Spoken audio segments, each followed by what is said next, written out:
तुंगभद्रा एक नदी है, सामने गांव बसा हुआ है, वैष्णवों का गांव है, जिस गांव का नाम उत्तम नगर है। बड़ी सुंदर कथा भागवत महापुराण। उस उत्तम नगर में महाराज एक ब्राह्मण निवास करते हैं, परम वैष्णव, जिनका नाम आत्मदेव है। बड़े ज्ञानी हैं, आजकल के ब्राह्मण जैसे नहीं हैं।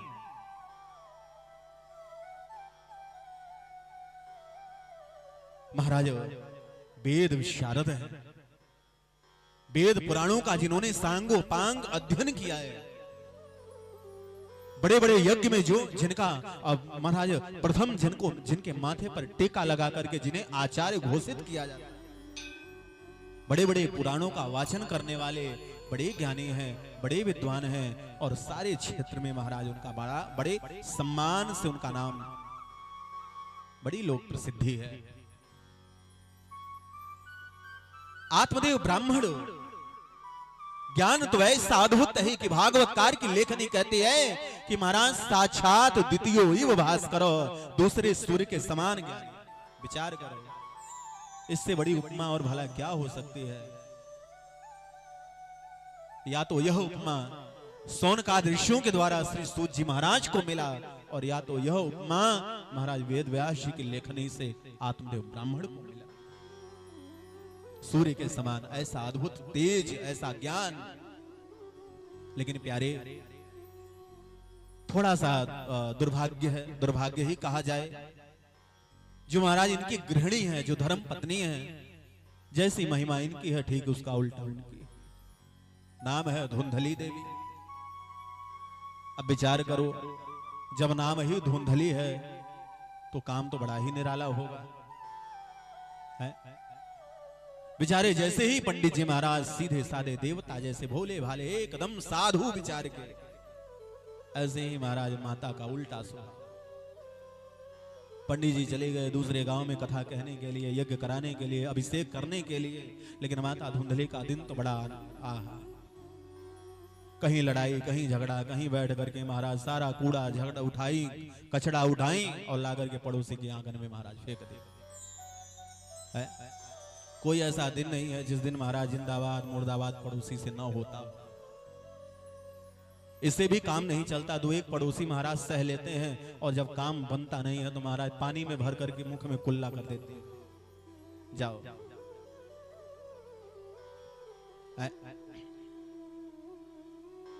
संवाददाता बन गई महाराज, बड़े बड़े डिबेट बैठाए जाते हैं। उस डिबेट में भी महाराज ऐसी ऐसी स्त्रियों ने भागीदारी निभाई जो महाराज धुंधली के ही समान है। आहा, भगवान ने सब कुछ दिया उस आत्मदेव ब्राह्मण को। लेकिन प्यारे देखो, जिस प्रकार से भगवान सब कुछ छीनता नहीं है, तो भगवान सब कुछ देता भी नहीं है। यह भी कड़वी सच्चाई है। भगवान कुछ न कुछ जीवन का सहारा तो जरूर देते हैं, लेकिन भगवान सब कुछ नहीं देते। मोर को कोयल को भगवान ने भले ही कंठ दे दिया, लेकिन क्या कोयल को भगवान ने रूप दिया? बोलिए। मोर को भगवान ने स्वरूप तो दे दिया, लेकिन क्या मोर को भगवान ने कामना दिया, इच्छा दिया? नहीं दिया। कामना हमें मिल गई, आपको मिल गई, लेकिन संसार का सुख क्या हमें मिल पाता है? क्या हमारे जीवन में संतोष आया? नहीं आया। अगर ये फकीर, ये महात्मा, ये संत, ये संतोषी भी बन गए तो कब बने? जब घर गृहस्थी को त्याग दिया, छोड़ दिया। कहां तक कहा जाए, आकाश में निवास, स्वर्ग में जो देवता विराजते हैं उन्हें भी भगवान ने सब कुछ दिया, लेकिन मोक्ष नहीं दिया, मुक्ति नहीं दिया, उनके बस में नहीं है। आज ब्राह्मण देवता को सब कुछ मिला।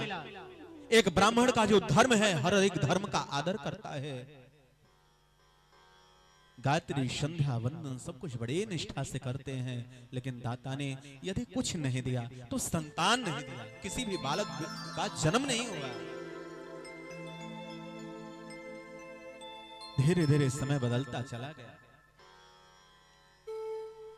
आज बालक की याद आती, घर सोना दिखलाई पड़ने लगा। और देखिए जब जीवन में दुर्भाग्य आता है चारों तरफ से आता है? वह पड़ोसी जो प्रातः देख करके आत्मदेव को चरण छूते थे, आज वही पड़ोसी ताना मार।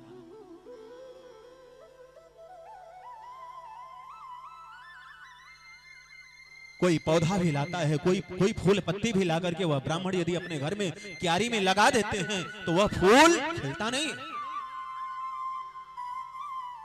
महाराज, वह फूल भी मुरझा जाता, वह फूल भी सूख जाता है। जिस गाय को ला करके वह ब्राह्मण अपने घर पर बांधते हैं, उस गाय से भी बछिया बछड़ा का जन्म नहीं हो, वह भी बांध।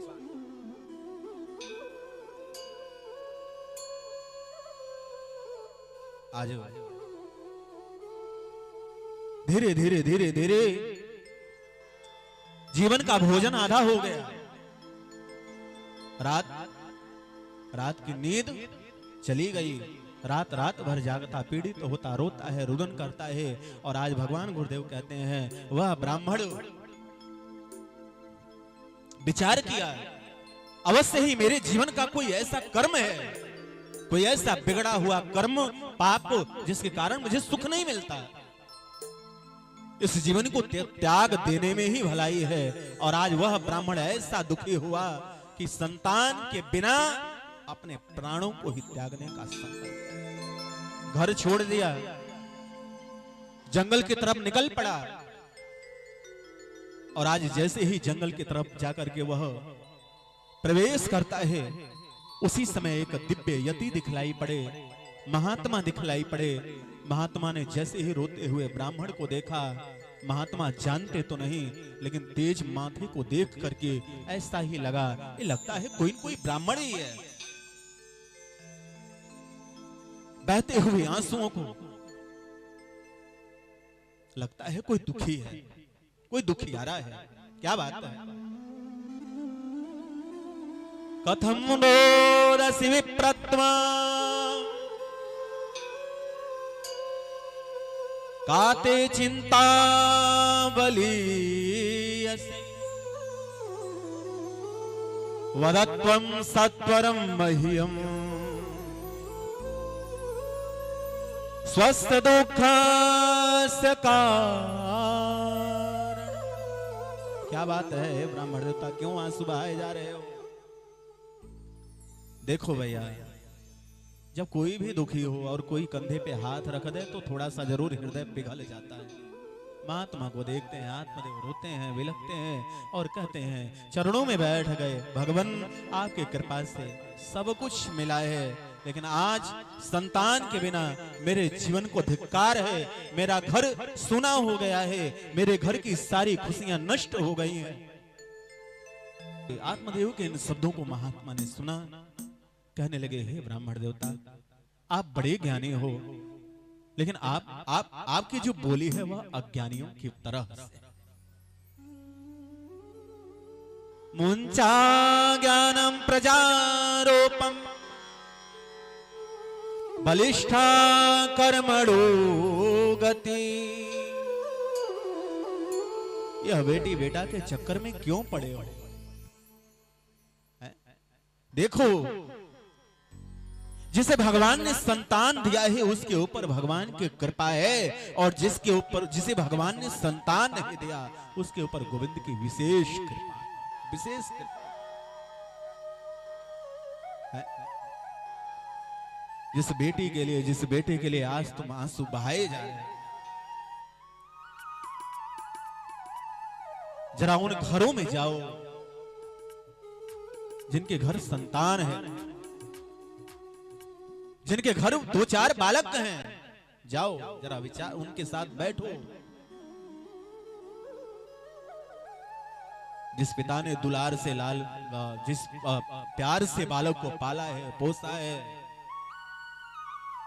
2-4 वर्ष तन के शरीर के न रहने पर तो वही बेटा अगर एक तस्वीर की भी इज्जत करके दिखा दे तो बहुत बड़ी बात है। एक पिता के न रहने के बाद उसकी तस्वीर को भी 2-4 बरस अगर सम्मान की दृष्टि से देख ले तो आज के जमाने में तो गर्व करना चाहिए कि हमने तो श्रवण जैसे बेटे को जन्म दिया। अरे बेटा नहीं मिला तो तुम्हारे ऊपर भगवान की विशेष कृपा है, तुम भगवान को ही अपना बेटा क्यों नहीं मान ले? महाराज वह सगर जी महाराज जिनके 60,000 पुत्रों को आखिर 7,000 पुत्रों का उन्हें क्या सुख मिला जो कपिल के द्वारा जला दिए गए? क्या सुख मिला है?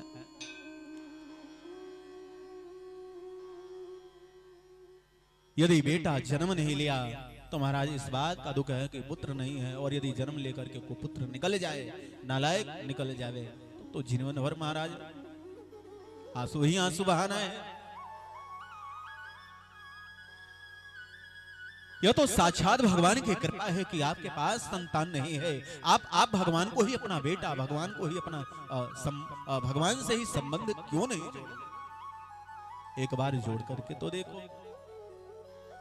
किसी ने बेटा बना दिया, किसी ने भाई बना दिया, किसी ने पति बना दिया। जिस रिश्ते को लेकर के लोग भगवान के सामने गए, अरे भगवान ने तो महाराज राक्षसों को भी शत्रु भाव से ही भले भजते हैं, राक्षसों को भी वही सायुज गति मुक्ति दिया है। महाराज कहते हैं संसार के संबंध में छलावा ही छलावा है, लेकिन भगवान के संबंध में कोई छलावा नहीं। संसार का संबंध, वह बेटे का धर्म कहां तक है? बोले महाराज अधिक से अधिक शमशान घाट की यात्रा तक, उसके बाद कौन पिता है कौन बेटा है, सत्य है कि नहीं है? बोलिए है? फिर जीवन साथी कौन हुआ? बोले महाराज कर्म हुआ। यह लोक यह परलोक पुत्र के द्वारा बनता नहीं है, पुत्र के द्वारा बिगड़ता नहीं है, यह तो कर्म से बनता है और कर्म से बिगड़ता है। सैया पर पड़ा हुआ जीव, सैया पर पड़ा हुआ प्राणी जब जीवन की अंतिम सांस लेने को आता है, उस समय महाराज जिस समय असमर्थ होता है कि मैं कुछ बोल पाऊं, मैं कुछ कह पाऊं, लेकिन शरीर ऐसा शिथिल हो जाता है, मृत्यु का योग ऐसा, समय ऐसा, वह काल का प्रभाव रहता है कि उस समय जीव तड़पता है, चारपाई पर चेतना शून्य होकर के पड़ा रहता है। उस समय उसके साथ कौन आता है पता है? जीवन में बड़े दोस्त बनाए, बड़े मित्र बनाए, बड़े सखा बनाए, लेकिन आज कुछ खास लोग सामने आकर के खड़े हो गए जिन पर उसको जीवन भर भरोसा था, जीवन भर नाज था।